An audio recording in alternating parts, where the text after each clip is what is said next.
Hey guys, welcome back to Billy Ray freezing his ass off because winter is here. Yay. So, finally getting into this radiator flush job. My bronchitis is kicked. Overtime has slowed down, but with the storm coming, I may get called into work, but I digress. Let's show you what I plan on doing. So, if you look down there, here, that's where a thermostat's hiding. So, the coolant flush that I got for this vehicle, it says to flush the coolant out on a cold engine, add the flush, add some distilled water, and then run the car for a half hour, 20 minutes, whatever, and then do it again until it's clear. So the reason why I'm doing this is because I want to clean the whole engine out so that I don't throw it back together and there's crap floating around in there, and might as well do it. So yeah, the plan is with this stuff is to run the vehicle, get it warm, put the heat on full blast, get it circulating through the heater core that is under the dashboard, and go from there. This vehicle does not have a radiator cap. Let me move that because we don't need that. So most cars have a radiator cap. A lot of these new ones are sealed, so the only way to put it in is into that yellow piece of garbage, which I'm going to replace at some point. I'm not taking the radiator out right now, but I do have a new one. I will show you that later in the video. Get the whole like heater hoses, which are down here. There's two of them. There's a return and a send, and they go, let's see, that's them right there. So we're gonna get that all flushed out. I'm not sure if there's a petcock on this thing just yet, but when I dive into it, I will tackle that. If not, I disconnect the hose and drain it that way, which is no big deal. But first, gotta jack it up because I can't get this underneath. Good thing we have subframe connectors. There they are. The red thing. So I can jack the car up easier. I don't have to shove a jack all the way underneath the front of the car to get the cradle and jack it up from there because the car is lower now. I was trying to get it back to regular ride height. That did not go as planned. I'd still have to adjust that. So yeah, let me get this thing jacked up and start digging into it.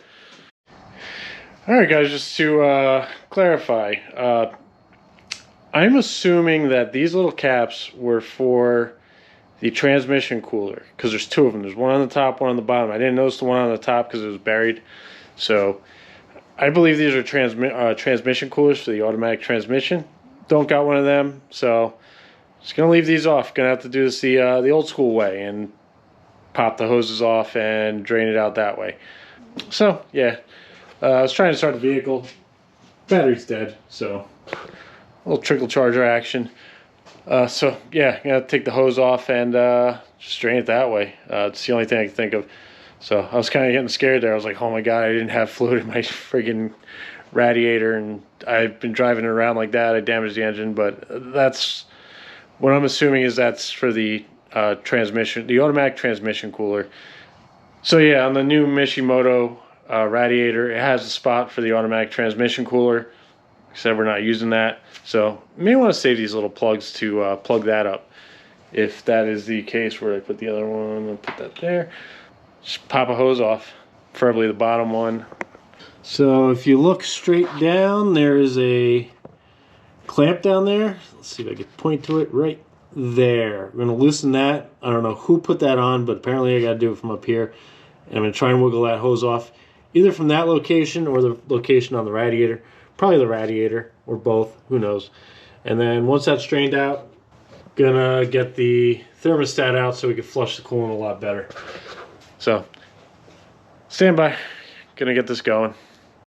Alright, so this is what I came up with. I got multiple sockets going all the way down to, unscrew that. It is a 5/16 as it begins snowing outside. Yay, winter. Alright, let me loosen this thing up and get it off, and I'll update you. Alright guys, so I disconnected that clamp and this clamp right there. Nope, that one. So I'm going to try and wiggle this, and I have a feeling we get douched and bukkakied in friggin' coolant. But I digress. We're going to just wiggle, wiggle, wiggle until we get it out.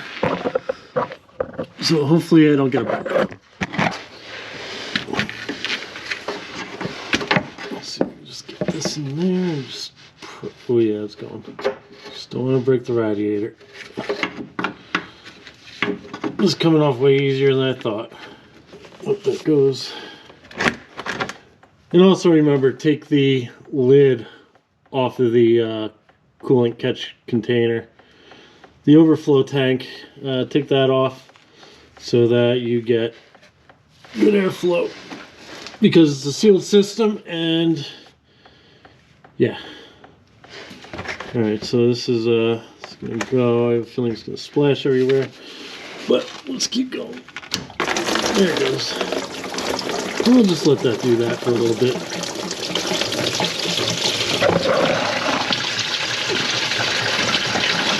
Coolant actually looks pretty clean. Kind of surprised about that. Yeah, we'll just let that go and drain out. Alright guys, I'm up in the spare bedroom while I let that engine drain out. But just show you some of the things that I got. Got some these red silicone hoses from Mishimoto. And they come in a nice little package. What's in here? Yeah, it's just a booklet. But yeah, got the 3 hoses for the coolant system.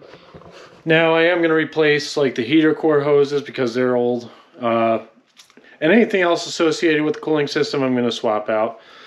Over here got our new thermostat. I believe it's 165 degree thermostat instead of like 185 or whatever the stock one is. So that'll be nice. That's another Mishimoto box. I don't know if I showed you this before, but it is a power steering tank because mine is old and plastic and yellowing. So I figured I'd replace it with a good aluminum one. And then in this box we have the Mishimoto radiator, and just like that, we have our radiator. It's a nice beefy boy. It's definitely thicker. It's probably about 2 inches thick, just like your mom likes it. Nice aluminum radiator. So these were the plugs before that I took out that I thought were like a petcock or a drain plug. These are for the transmission cooler, so if you have an automatic, you can plug it right in. I'm going to keep those plugs that I got so I can plug them up. I was wondering if I could use it for something else, like an oil cooler, but I don't think it's a good idea to shove oil in there. Anywho, this one does have a petcock down here, so that's a nice easy plug to reach. You got your clips for your fans. There, and as far as I know, this thing's plug and play, so that's pretty sweet. So, just a little bonus thing. I picked these up. Nice shiny new headlights. They got the LED little dots in them. They got the halo lights. So these will be fun. They come with the bulbs. I forgot how much they were. They were like $300 something. But they look very sweet. I got them blacked out with the clear lens. Just like my rear tail lights, I got the same thing, blacked out, but clear lens. So I think they'll be a nice little addition. Get a light on so you can see me. So yeah, those will be a nice little addition. Eventually down the road, when I take the bumper off, I might even do that before I take the engine out, just so I have everything out of the way. I don't have to worry about scratching anything. So yeah, these are sweet little headlights. They come with the bulbs already, except for the turn signals. Those you just pop out, pop in. So we'll play with that down the road, so that's something fun to look forward to. All right, let's get back on the garage and see how our coolant draining is going. All right, guys, it seems like it stopped draining out, but gave this a few pumps. So you gave your mom last night, and it's still coming out. I don't know if you can hear it, but you should be able to hear that. So, still coming out, and we're gonna work on the thermostat and getting that out so we could hopefully flush out the rest of the engine and start putting the demineralized water in and the coolant flush and get this thing running and get a nice cold start too. Ooh, I like that. Just charge the battery because that failed me. Just an update on the treasonous master cylinder. My friend might have a lead on one, so stay tuned for that. Hopefully during the week I will be able to get an answer on that. And if not, then I gotta figure something out. But this thing ain't driving anytime soon, so I got time. Got time to find one. All right, let me let this drain out and then pick up where we left off.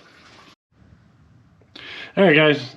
On the bottom side, I just put the hose back on, clamped it up.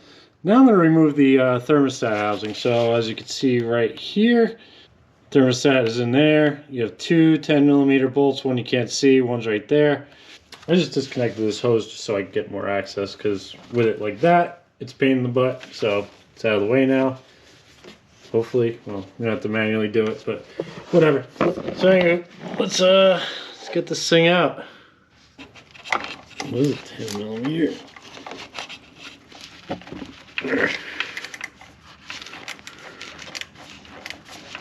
Okay, got that started.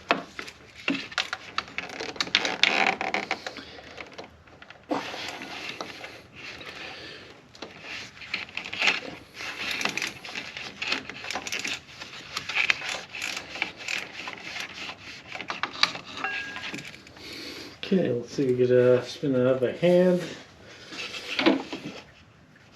Yep, okay. Okay, got one bolt.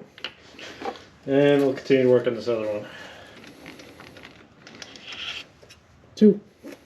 Okay, so now in theory I should just be able to knock that off. Let's see if that's doable. There it goes. And a waterfall. There we go. Nice. Okay, so now we got that off. Let's see if we could get this little thermostat out. So there is no gasket. It's just allegedly just the gasket from the thermostat. There we go. All right, cool. So we got that. Thermostat's out. All right, guys. So I took my thermostat, I drilled a hole in it just so more fluid could get into the engine without the thermostat opening up. So you want to keep that thing upright. You want to keep it up in the air, or like upwards, so that the air could obviously escape through there. So we're just gonna slap this back together real quick, and then we'll start flushing the system. All right, so that snaps in nice. Jam that back in. So we have some sort of gasket, because I thought this would have a regular gasket, but it doesn't. And it don't want to do it. Here we go.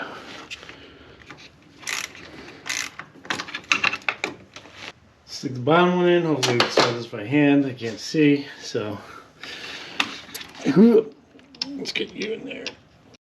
All right, so this is the stuff I got right here to flush the system out. It says #1 in the country. Which country? We're gonna find out. Probably USA. Maybe it's cheaper to make the branding that way so they can sell in every country, and they'll be like, ooh, it's #1 in my country. Anywho, enough ranting about that. So we're gonna dump this into there, along with some distilled water. Now I think the system holds roughly 2 gallons, so we're gonna find out about that, and then we're gonna fire this thing up and see how this does.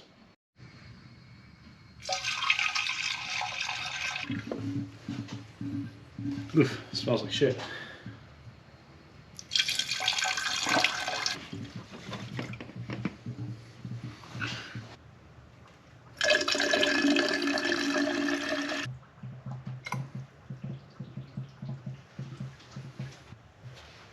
Here, getting in the engine block, that's good.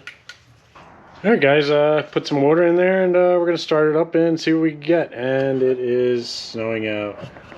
Fantastic. So I'm going to open the garage door. It says to start it up, let it warm up, crank the heat all the way up, like maximum heat, to get it flushing through the coolant system, the heater core.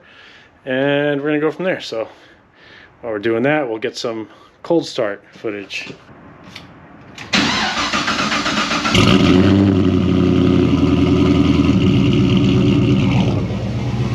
Love that sound. It's gonna get way better. So anyway, car's running, and just gonna keep an eye on the water level in here, so we can keep adding water, get it all through the system, make sure nothing's leaking that I took apart. So yeah, now we wait. Alright guys, just shut the car off, had the heat on full blast, got nice and toasty. Developed a little leak. I don't know if you could see it down there, but one of the hoses that I took off earlier, well, I didn't take it off. I loosened the hose clamp and the screw backed out, but it didn't necessarily tighten up, or it didn't loosen up, I should say. But I guess when the car was running and started building pressure in the coolant system, started leaking. So I gotta go back down there when the car cools off. I'm gonna let it just drip into the pan.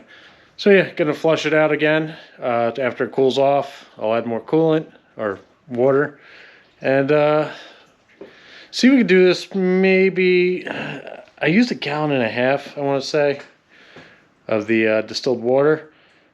I got 5 gallons, so maybe 1 or 2 more times, and then we'll flush it out the rest of the way.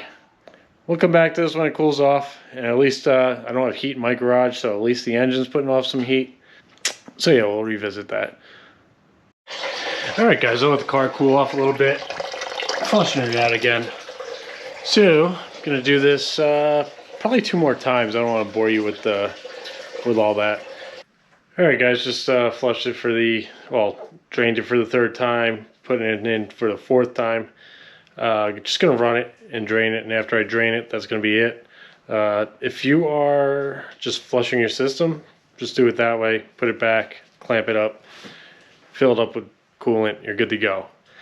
I wish I was recording earlier because I got bukkakied. I took the hose out and it didn't come off all the way, so it went in this rail that the radiator sits under, and it just started douching everywhere. And it hit me in the face, got on my shirt somewhere, and all over the floor. So I wish I was recording, but I wasn't. So yeah, bukkake for me, yay. So yeah, that's it for this video. Just gonna run it one more time, heat it up, let it sit for a little bit, drain it, that's gonna be it. Then in the next video, start taking everything apart. Cannot wait. So yeah, get all the fluids out, well, the rest of them. Basically the oil, disconnect the battery, get the intake manifold off, you know, stuff like that.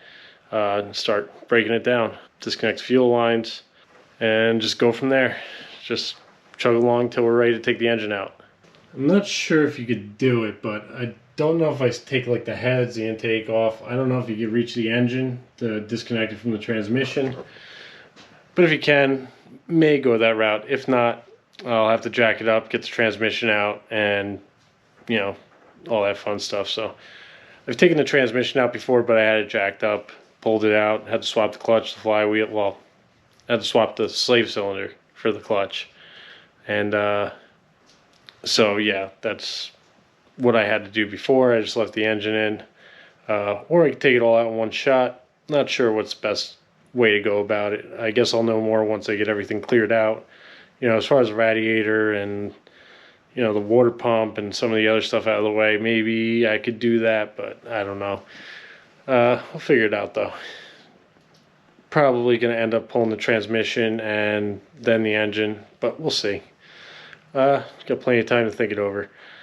So, until next time, out.